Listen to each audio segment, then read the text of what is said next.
하나님을 잘 섬기고 열심히 믿는다는 사람들이 쉽게 저지르기 쉬운 그런 잘못 중에 하나가 다른 사람을 판단하는 것입니다.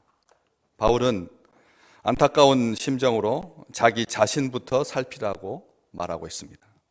다른 사람의 잘못을 드러내고 판단하고 정죄하는 것은 결국은 자기를 정죄하는 셈이 되기 때문에 그렇습니다. 판단이라고 하는 말이 이성적인 판단, 사람들이 가지고 있는 건강한 판단, 분별력이라고 하면 얼마나 좋겠습니까? 바울이 용어를 사용할 때 세상 사람들에게 이 판단이라고 하는 것이 자기만의 기준을 가지고 다른 사람들을 정죄하기 때문에 판단에 대해서 엄히 말하고 있는 것이죠. 우리 주님도 간음하다가 현장에서 잡혀온 여인에게 함부로 사람들이 판단하지 아니하도록, 판단한다라고 하는 말, 이 판단권, 심판한다라고 하는 말과 어원이 같은 말입니다. 우리가 생각할 때 판단이야 얼마든지 할 수 있지 이렇게 생각하기 쉽습니다. 그리고 그런 판단은 그 사람의 이성이 살아있다라고 하는 증거라고 생각하기 쉽습니다. 그런데 바울은 그런 판단은 하나님께서 하신다라고 말씀하면서 이 말씀을 시작하고 있습니다. 다른 사람을 판단하고 정죄하는 것은 얼마나 위험한 일인가. 5절 말씀, 우리가 6절부터 읽으셨는데 5절 말씀에 보면 고집과 회개하지 않는 마음을 따라 진노의 날, 곧 하나님의 의로우신 심판이 나타나는 날에 임할 진노를 쌓는 거다. 다시 말하면 판단은 고집이라는 겁니다. 판단은 고집이고 회개하지 않는 마음에서 나온다 그랬습니다. 남을 판단하는 사람들은 고집스러운 사람이라는 거죠. 이 고집이라고 하는 말이 점점 미화되는 경향이 있습니다. 적어도 사람이 너무 물같이 이렇게 저렇게 흔들리지 아니하고 자기 줏대가 있어서 고집이 있어야지 이렇게 생각하기 쉽습니다. 젊어서 고집이 있는 거지 나중에 손에 힘이 풀리면 그런 고집마저도 없어지니까 불쌍하고 짠하지 않는가 하여 많은 사람들이 고집은 별로 죄의식을 갖지 않습니다. 바울이 그렇게 우리 삶 속에서 2000년이 지난 다음에 사람들의 현대인의 보편적인 가치 중에 고집이 좋은 측면, 긍정적인 측면으로 자리할 줄을 몰라서 고집에 대해서 말하는 것이 아니라는 겁니다. 우리는 이것을 기억하셔야 됩니다.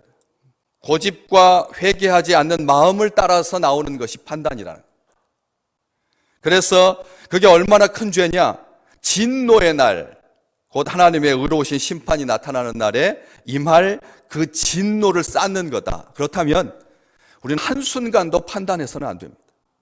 한순간도 한마디도 판단해서는 안 된다는 겁니다. 여러분, 누군가를 판단했을 때 그 판단의 결과가 좋게 나왔다면, 긍정적으로 작용했다면 우리는 우리의 판단에 대해서, 국가적인 판단에 대해서 존중했을 것입니다. 그런데 개인이든지 공동체든지 국가든지 판단이라고 하는 것이 정확하던가요? 그 한 나라에 대해서 범죄한 것에 대해서도 두 민족 간의 견해차가, 이해차가 있는데 똑같은 사실인데도 불구하고 한쪽은 그것은 승리의 흔적이라고 말하고 한쪽은 굴욕이라고 말하는데 어떻게 민족이 결정하고 민족이 판단하는 것이 죄가 될 수가 있겠습니까? 죄가 됩니다.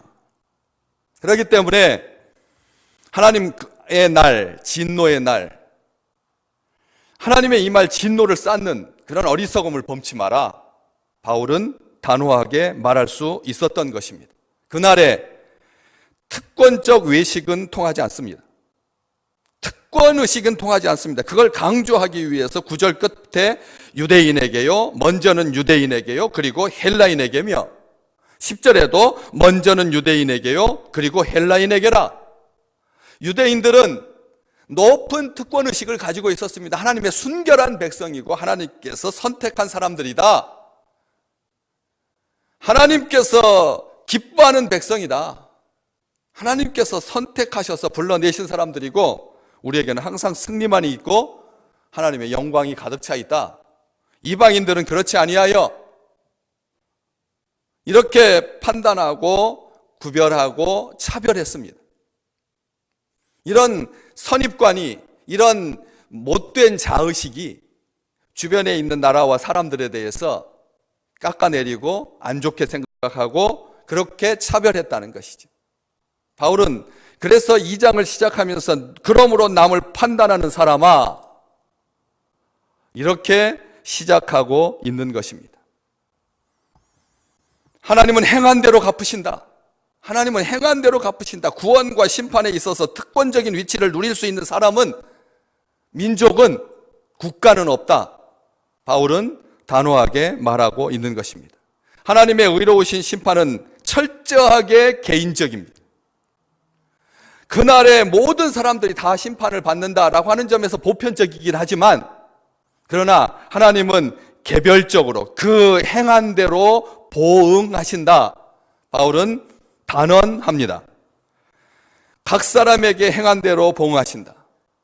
시편 62편 12절, 주여 인자함은 주께 속하오니 주께서 각 사람이 행한 대로 갚으심이니이다. 에스겔 선지자도 33장 20절에서 이스라엘 족속아, 나는 너희가 각기 행한 대로 심판하리라. 하나님은 각기 행한 대로 심판하십니다. 그 하나님 이 땅에 오셨을 때 마태복음 16장 27절 말씀 함께 같이 읽어볼까요? 인자가 아버지의 영광으로 그 천사들과 함께 오리니 그때에 각 사람이 행한 대로 갚으리라.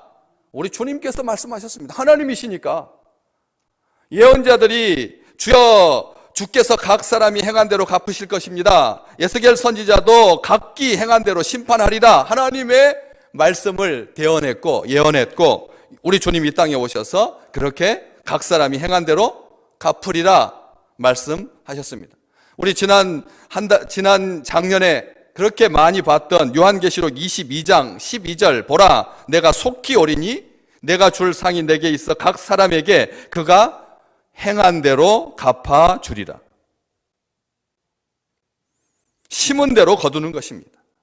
콩 심은 데 콩이 나고 팥 심은 데 팥이 나는 것이죠. 적게 심은 자는 적게 거두고 많이 심는 자는 많이 거둔다. 가는 말이 고우면 오는 말도 곱다. 우리 속담 너무나 진실하고 말씀이 이렇게 정확할 수가 있다라고 하는 것을 보여주는 단적인 예죠. 발명가 에디슨 아주 정원을 가꾸는데 취미를 두고 열심히 한 번 빠지면 24시간씩 창고에 들어가서 이 발명품을 개발하느라고 정신이 없었던 그에게 쉬는 시간, 쉼의 시간, 힐링의 시간, 자유의 시간은 예지중지 가꾸었던 정원이었습니다. 그런데 어느 날 도둑이 들어가지고 정원의 꽃들이 엉망이 되었습니다. 줄기도 상하고 심지어는 뿌리까지 뽑힌 것이 있었습니다. 속이 몹시 상했습니다.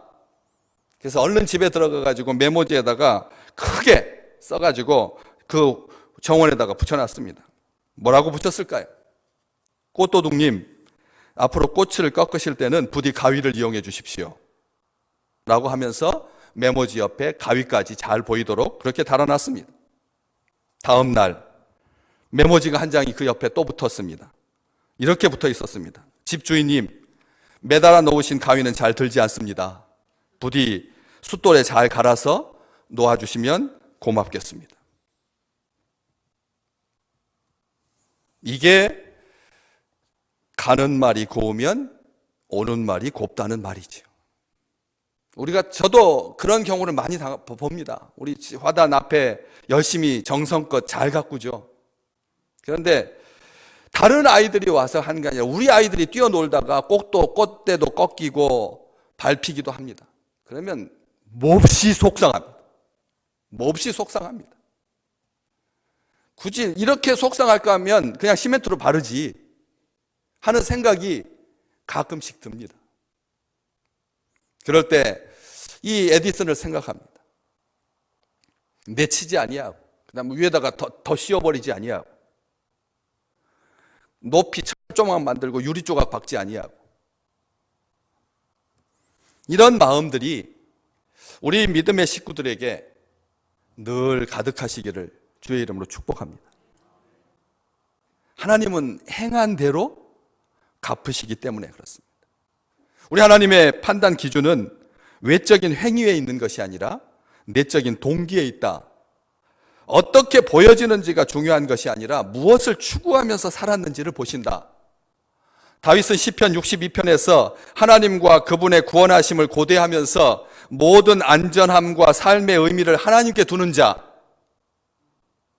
눈에 보이는 것에 두는 자 구별하고 있습니다. 시편 62편 1절 2절 우리 함께 같이 읽어볼까요? 나의 영혼이 잠잠히 하나님만 바라며 나의 구원이 그에게서 나오는도다. 오직 그만이 나의 반석이시요 나의 구원이시요 나의 요새이시니 내가 크게 흔들리지 아니하리로다. 아멘. 다윗은 하나님 앞에 살았습니다. 하나님이 보응하신다. 참고 선을 행하여 영광과 존귀와 썩지 아니함을 구하는 자와 함께 하신다. 참고 선을 행하는 자와 하나님께서 함께 하신다. 참고 선을 행하는 자에게는 오늘 약속이 있습니다. 10절 말씀에 선을 행하는 각 사람에게는 영광과 존귀와 평강이 있으리니. 다윗은 하나님 중심으로 살았습니다. 하나님께 목숨을 두었습니다. 하나님이 그의 모든 것이었습니다. 사람들처럼 온통 무화과나무와 포도나무에 관심을 두지 않았습니다. 다윗에게 하나님은 자존심이었고 하나님은 그의 전부셨습니다. 하나님 중심의 사람이니까 참는 것입니다. 하나님을 사랑하기 때문에 참는 것입니다. 힘이 없어서 억울하게 참는다면 참는 것은 저주입니다.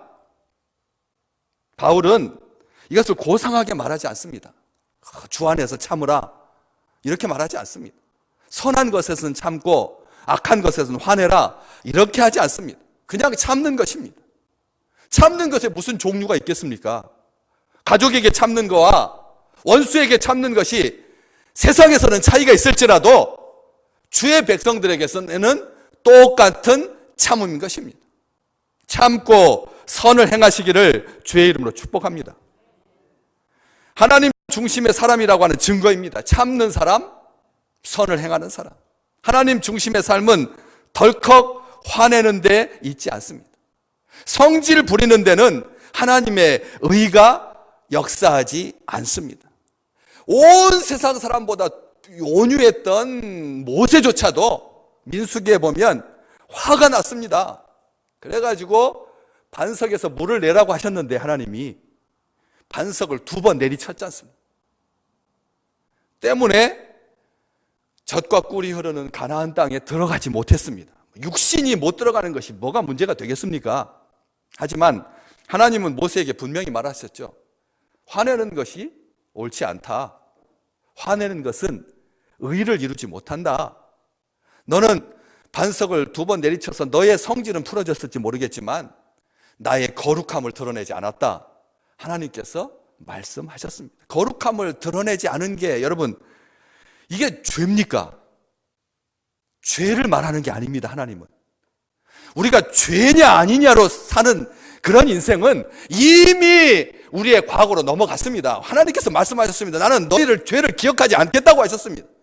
동이 서에서 먼 것처럼 나는 너희 죄를 기억한 적 없다. 하나님께서 분명히 말씀하셨습니다. 우리가 이게 죄냐 아니냐 따질 일이 아니라는 이것은 우리가 벌써 다 해결한 문제입니다. 모세에게는 네가 죄가 있다 없다를 말하는 것이 아니라 거룩함을 드러냈느냐 안 내느냐 훨씬 더 수준이 높은 것입니다. 우리 이걸 기억하셔야 됩니다. 참고 선을 행하는 것은 구원의 목적을 이루는 것입니다. 디도에게 쓴 편지 디도서 2장 14절 같이 읽어볼까요? 그가 우리를 대신하여 자신을 주신 것은 모든 불법에서 우리를 속량하시고 우리를 깨끗하게 하사 선한 일을 열심히 하는 자기 백성이 되게 하려 하심이라. 아멘. 우리 주님께서 자기를 주신 것은 우리를 대신하여서 모든 불법에서 우리를 속량하시고 우리를 깨끗하게 하신 것은, 십자가에서 죽으신 것은, 보혈을 흘려주신 것은 우리로 하여금 선한 일을 열심히 하는 자기 백성이 되게 하려는 것이다. 주님께서 십자가를 지신 목적이라는 겁니다. 우리가 선한 일을 열심히 하라고, 선한 일을 열심히 하는 백성이 되게 하라고 우리 주님께서 십자가를 지셨다는 겁니다. 때문에 우리는 이 선을 행하는 것, 참고 선을 행하는 것이 구원의 목적을 이루고 하나님의 뜻을 이루는 것이고 하나님의 거룩함을 드러내는 것입니다.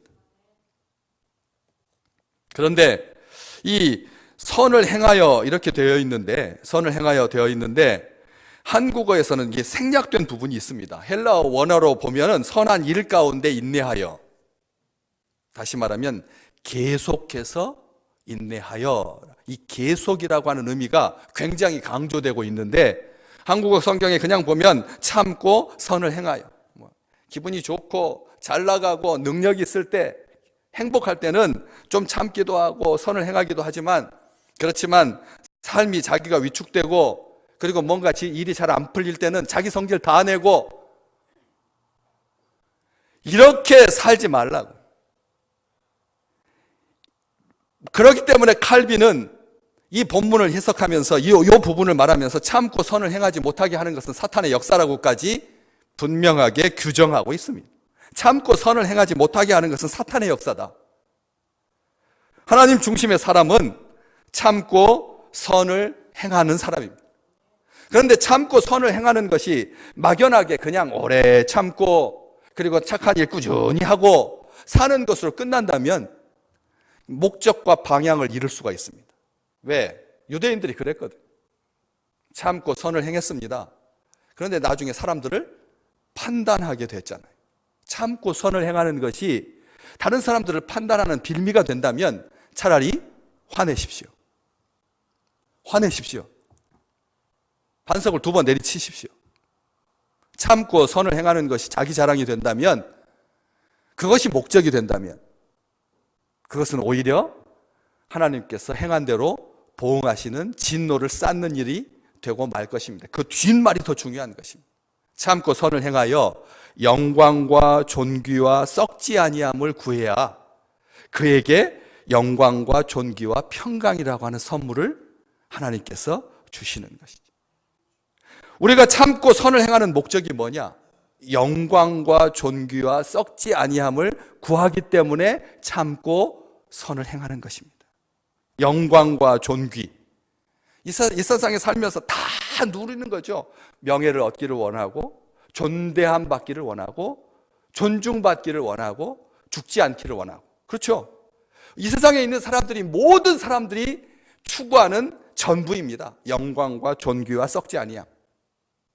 사무엘상 15장에 보면 사울이, 하나님께서 아말렉이 이스라엘이 광야에서 이렇게 행군하고 있을 때, 광야에서 헤매고 있을 때 비겁하게 뒤쪽에서 공격해가지고 이스라엘 백성들이 아주 난처하게 되었거든.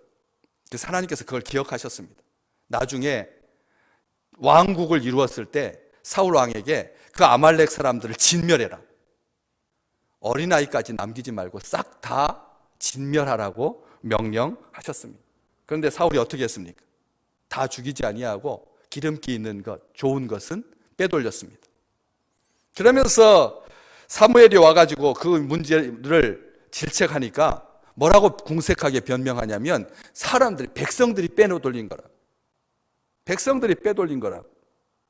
그렇게 변명을 했습니다. 그래서 계속 사무엘이 추궁하니까 사무엘이 뭐라고 말합니까? 알았다, 내 잘못이다, 인정하겠습니다 라고 인정을 했습니다. 사무엘이 돌아가려고 하니까 옷을 부여잡고 부탁합니다. 이렇게 말했죠. 사무엘상 15장 30절. 내가 범죄하였을지라도 이제 청하옵나니 내 백성의 장로들 앞과 이스라엘 앞에서 나를 높이사 나와 함께 돌아가서 내가 당신의 하나님 여호와께 경배하게 하소서. 사울이 이렇게 말한 것은 다음처럼 말한 것입니다. 맞습니다. 하나님께 범죄했다라고 하는 것을 인정합니다. 하지만 지금 나에게 가장 중요한 것은 백성들이 나를 어떻게 생각할까 하는 것입니다. 사울은 하나님께서 주시는 존귀함보다 사람으로부터 얻게 되는 명예에 더 관심이 있었다라고 하는 것을 보여줍니다. 우리는 이런 상황에서까지도 자기에게 영광과 존귀가 있기를 원한다는 거죠. 하나님의 말씀을 순종하지 않아서 아주 어렵게 되었음에도 불구하고 자기 영광, 자기 존귀함, 자기 명성, 하나님이 영광이 떨어지는 것은 아무런 문제가 안 되고 자기 자존심 상하는 것은 굉장히 신경 쓴다는 겁니다. 하나님이 이름이 더럽혀지는 것은 분내지 아니하고 자기 이름 빠진 것에 대해서는 온 지구를 끝까지 쫓아가서라도 해결하고 말리라. 자기 영광, 자기 욕심, 자기 존귀, 자기 명성, 사람들은 취하려고 한다는 것이죠. 사무엘상 4장에 보면 블레셋과의 전투에서 급기야 이스라엘 백성들은 하나님의 언약궤를 빼앗기고 맙니다. 그리고 사랑하는 남편 비느하스는 그 법궤를 옮기다가 비참하게 세상을 떠나고 말죠. 엘리 제사장의 며느리는 절망 중에서 아들을 낳아서 아들 이름을 뭐라고 짓느냐면 이가봇이라고 짓습니다. 이가봇, 뜻이 뭡니까? 하나님의 영광이 어디 있느냐? 하나님의 영광이 어디 있느냐? 라고 하는 탄식의 절망의 이름입니다. 이가봇. 하나님 없이는 아무런 영광도 없다는 말입니다. 하나님 없이는 영광이 없다는 것입니다. 하나님의 영광을 구하는 자에게 하나님께서 영광을 주십니다. 우리는 이것을 기억하셔야 됩니다. 영광과 존귀를 구하는 자, 하나님의 영광과 존귀를 구하는 자는 하나님께서 영광과 존귀로 대하십니다. 하나님께서 함께 해주십니다. 임마누엘이라고 하는 말이 바로 그런 의미인 것이죠. 우리 주님께서 우리와 함께 하시는 것이 영광 중에 영광이라는 말씀입니다. 주님의 영광으로 인해서 그와 같은 형상으로 변화해서 영광에서 영광에 이르게 할 거다. 그렇게 이르게 하신다. 바울은 고린도후서 3장에서 분명하게 기록하고 있습니다. 영원히 흔들리지 않는 영광의 기초이신 그리스도 예수 안에서 우리의 영광이 있다는 것을 믿으시기를 주의 이름으로 축복합니다. 우리의 모든 영광은 하나님 안에 있는 거죠. 그래서 아까 시편 62편에서 1절 2절에서 하나님 앞에 나의 영혼이 잠잠히 하나님만 바라며 나의 구원이 나의 모든 것이 당신에게서 나옵니다. 이렇게 찬양했던 다윗이 7절 말씀에 이렇게 고백하고 있죠. 같이 읽어볼까요? 시편 62편 7절 나의 구원과 영광이 하나님께 있으며 내 힘의 반석과 피난처도 하나님께 있도다. 아멘. 하나님만이 모든 영광과 존귀함의 기초가 된다라고 고백하고 있는 것입니다.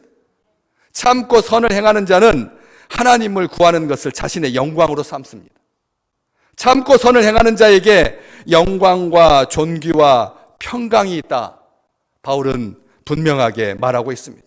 우리가 영광과 존귀와 썩지 아니함을 구했는데 하나님께서는 썩지 아니할 것 정도로 끝나지 아니하시고 평강의 복까지 더하여 주시는 것입니다. 우리는 겨우 썩지 아니하는 것, 썩지 아니하는 것이 사실은 인생이 추구하는 가장 온전한 것이죠. 자국의 화폐도 믿을 수가 없어서 미국 화폐를 챙겨두고 자국의 경제력도 믿을 수 없고 군사력도 믿을 수 없어서 유동 불변의 자산인 금덩어리를 소장하고 싶은 것이 이 세상에 있는 모든 인종, 모든 인류의 보편적인 가치일 텐데 우리가 참고 선을 행하는 것이 단순하게 썩지 아니할 것만 바라면서 한다면 이 썩지 아니함을 구하는 것 자체도 사실은 자기 욕심인 것이죠. 하나님의 영광과 하나님의 존귀함을 하나님의 영광을 사모하는 자에게 하나님 중심으로 사는 자에게 그래서 참고 선을 행하면서 영광과 존귀와 썩지 아니함을 구하는 자에게 하나님께서 평강을 더하여 주실 줄로 믿습니다. 반면에 자기 중심의 사람은 오늘 본문 말씀 8절 말씀에 오직이라고 하는 이 말이 모든 악의 근본적인 이유라고 하는 것을 아주 단적으로 나타내는 단어입니다. 8절에 오직이라고 하는 말. 이렇게 사람들은 생각하고, 이런 생각을 가지고 당을 짓고, 이런 생각을 가지고 모임을 만들고, 이런 생각을 가지고 활동하고, 이런 생각을 가지고 국민을 위한다고 하고, 이런 생각을 가지고 선한 것처럼 자기를 위장하고 있지만, 하나님 중심의 삶이 아니면, 참고 선을 행하여 영광과 존귀와 썩지 아니함을 구하는 자가 아니면, 그 다음에 다른 두 부류의 사람밖에 없는 겁니다. 두 부류의 사람밖에 없는 것입니다. 오직 당을 지어서 진리를 따르지 아니하고 불의를 따르는 그런 것밖에 아니다라고 하는 것이죠. 가나안으로 가는 여정에서 고라와 다단과 아비람과 온 민족의 지도자들이었습니다. 그 지파의 수장들이었습니다.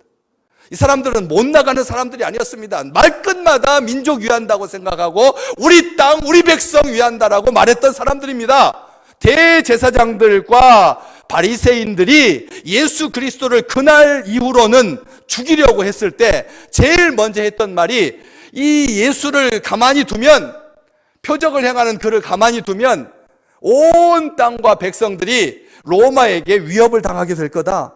말끝마다 온 땅, 온 백성, 우리 땅, 우리 민족, 말끝마다 애국자인 것처럼 그리 말하고 다녔습니다.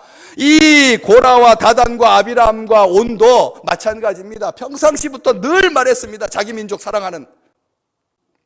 그런데 당을 지어서 진리를 따르지 아니하고 불의를 행하다가 땅이 갈라져서 하나님께서 멸망시키셨습니다. 당을 지어서 진리를 따르지 아니하고 불의를 따르는 것은 자기 중심의 삶이 가져온 죄의 깊은 흔적입니다. 끊임없이, 아마 이 지구촌에서 가장 당을 잘 짓는 사람들이 누굴까 한번 생각해 보면 답은 너무나 뻔합니다.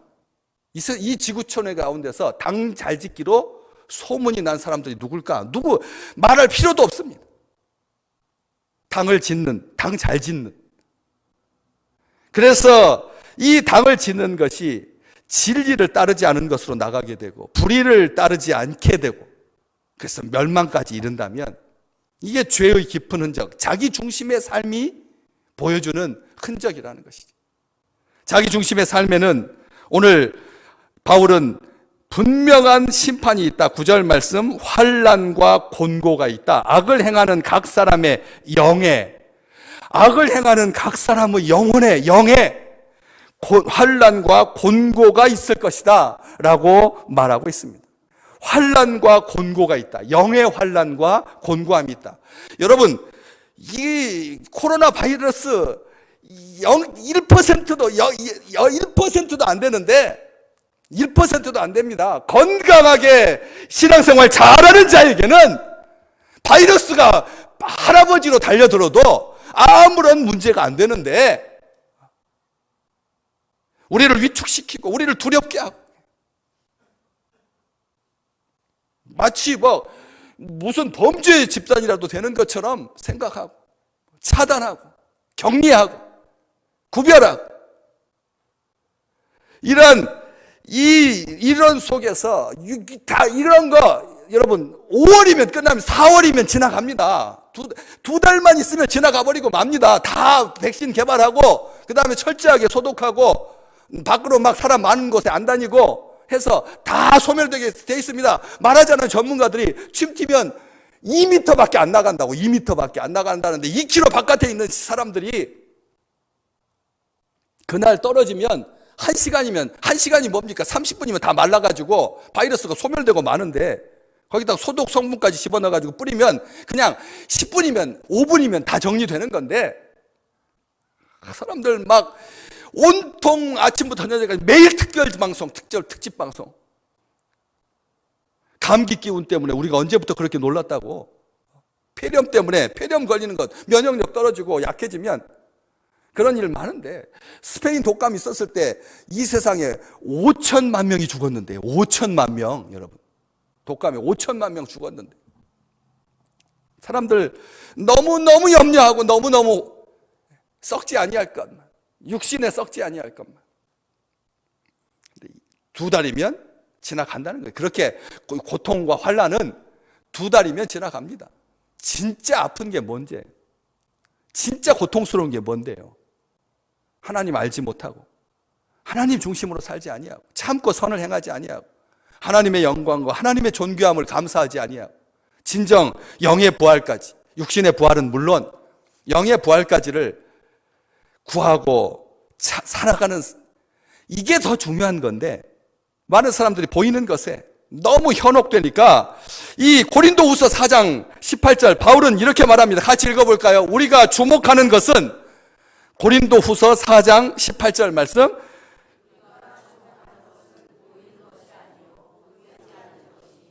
보이는 것은 잠깐이다. 보이지 않는 것이 영원하다. 이 말을 왜 했겠습니까?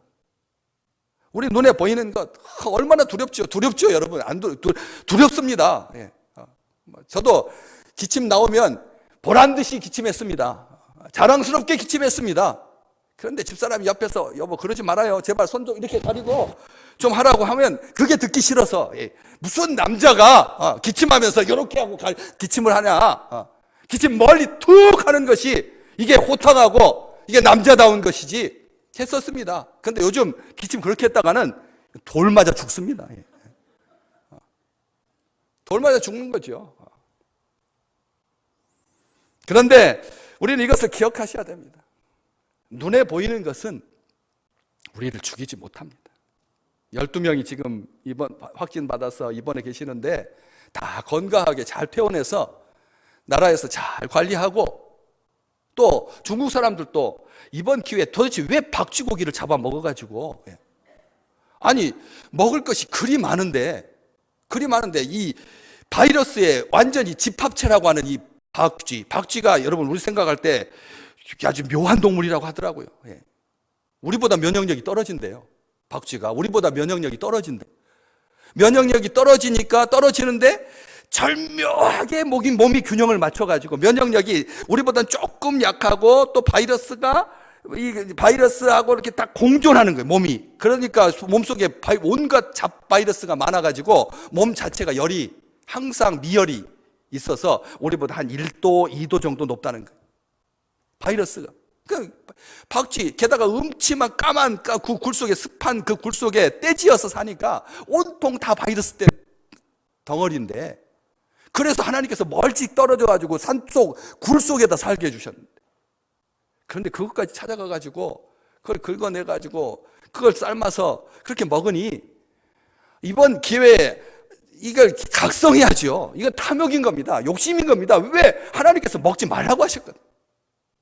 가까이에서는 안 되는 건데 그걸 가지고 그래서 이렇게 난리가 나는데, 그 3년마다 2년마다 메르스, 사스, 이름도 모르는 콜로나 바이러스, 이런 걸로 온통 이 지구가 이렇게 시끌시끌한데 여행도 못 다니고 다 취소하고, 요즘 다 취소하고, 경제력도 제조업도 다 스톱하고 해가지고 한 6개월 동안 하면 이게 뭐가 되겠습니까?